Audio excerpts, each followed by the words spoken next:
The United States has launched a new round of trade war with China. This time, the sanctions are even tougher, even though, in reality, China and the US have been each other's top trading partners for a long time. The question remains, if it's not you, for China, if it's not America, will it matter? And if the United States wants to isolate China, wants to cut China off from the rest of the world and make it collapse, what would happen? Is it possible? Well, everything is possible, but the real question is, will it be easy? So today, I have something I want to share with you here on the Sai Money Monster channel. Wow, things are really heating up lately. The United States has ramped up its sanctions on China, even slapping a 100% tariff on Chinese EVs and adding 280 more items to the sanctions list all at once. But this time, the whole world knows, everyone knows, and China knows too.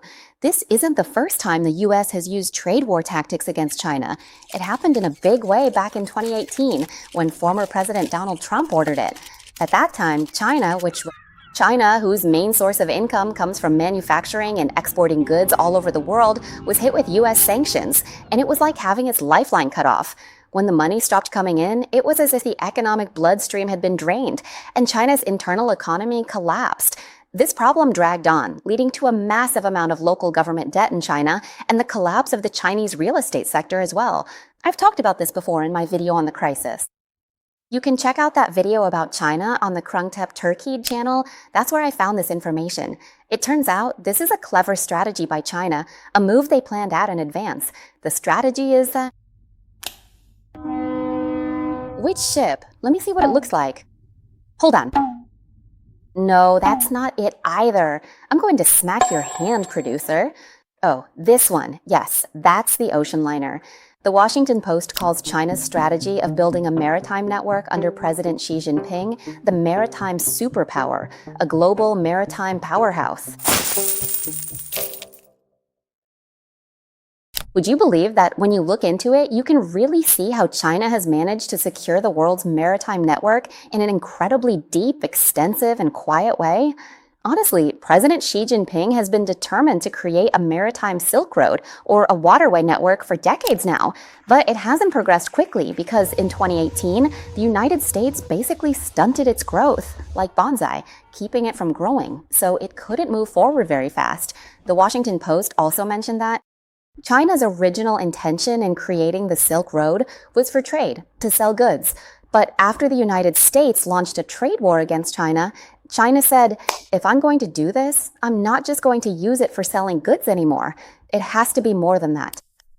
They started adding weapons and using it for military purposes as well. But there's also another piece of information. Regarding China's maritime network, the United States saw from the beginning that it wasn't just for trade. It was actually being built as a global maritime military strategy. So the United States used this as one of the reasons to sanction China back in 2018. But in any case, the United States can only slow it down, but can't stop it. China's Silk Road is still moving forward.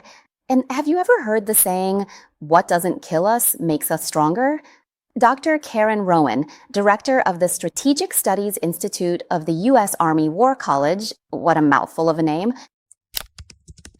said that China's expansion and development of its maritime network has a direct impact on its commercial power and military strength.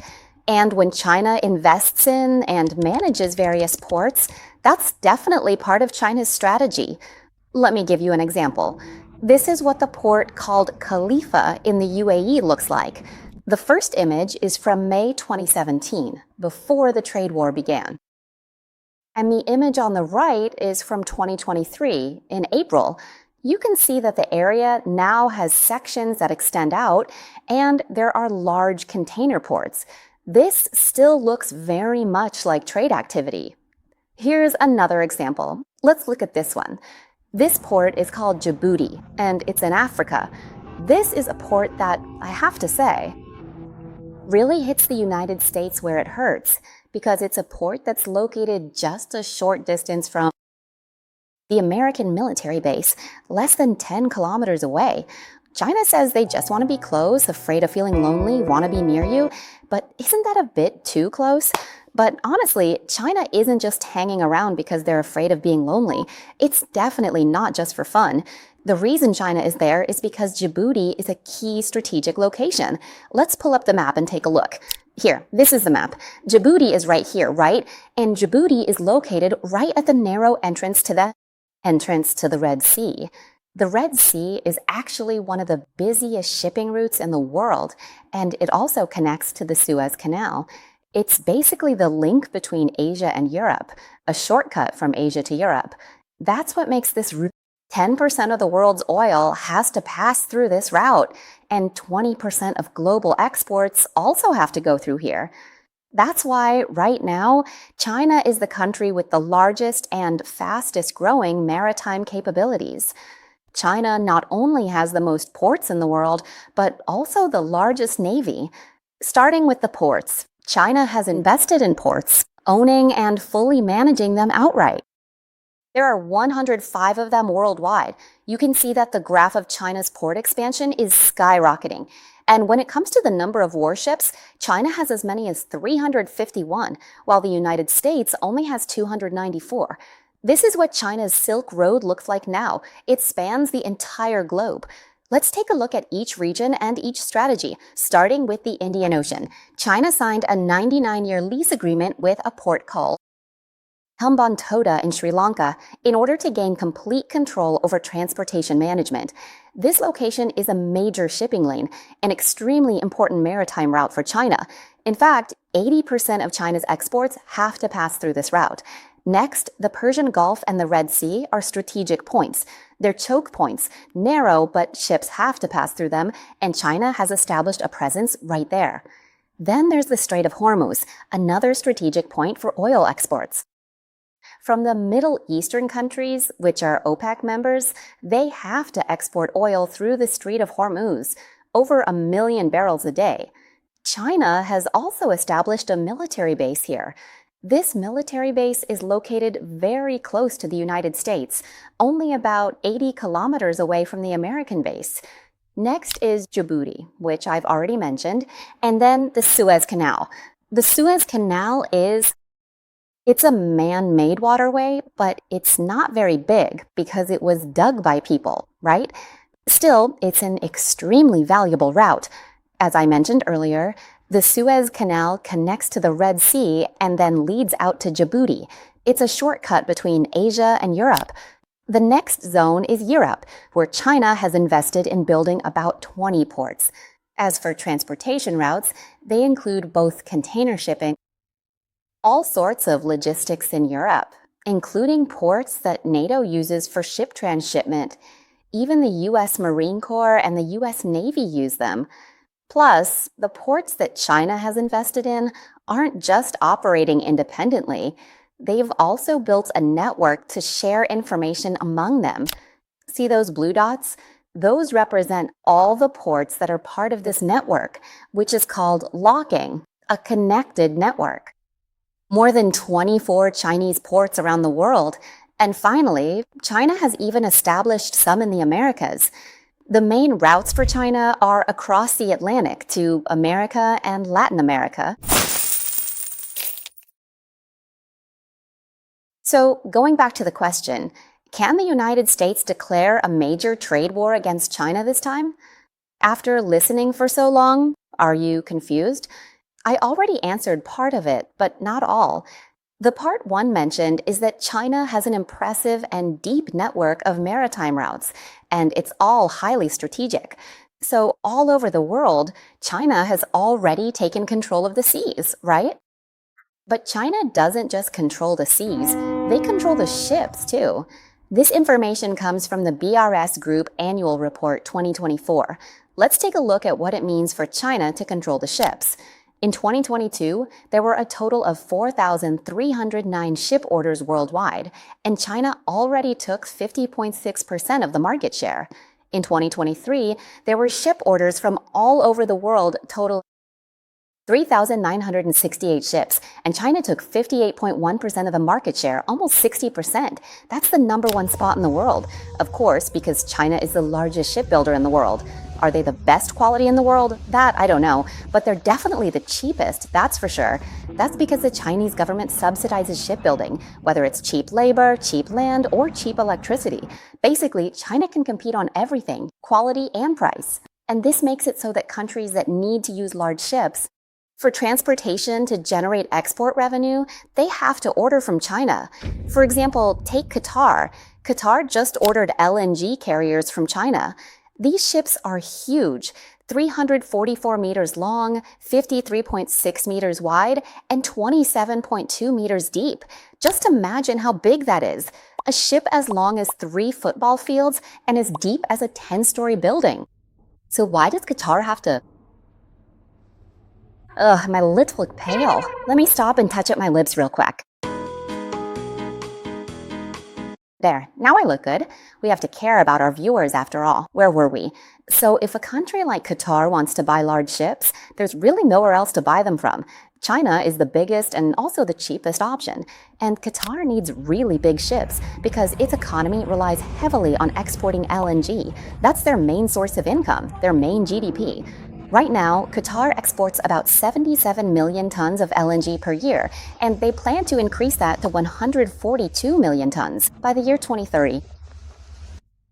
It has to be China, of course. So since China pretty much has a monopoly on the shipbuilding market, once they secured such a huge market share, shipbuilding became a major source of income for China. For example, take the recent contract from Qatar. They just ordered 18 LNG ships from China. Do you know how much that contract is worth? $6 billion. Impressive, right?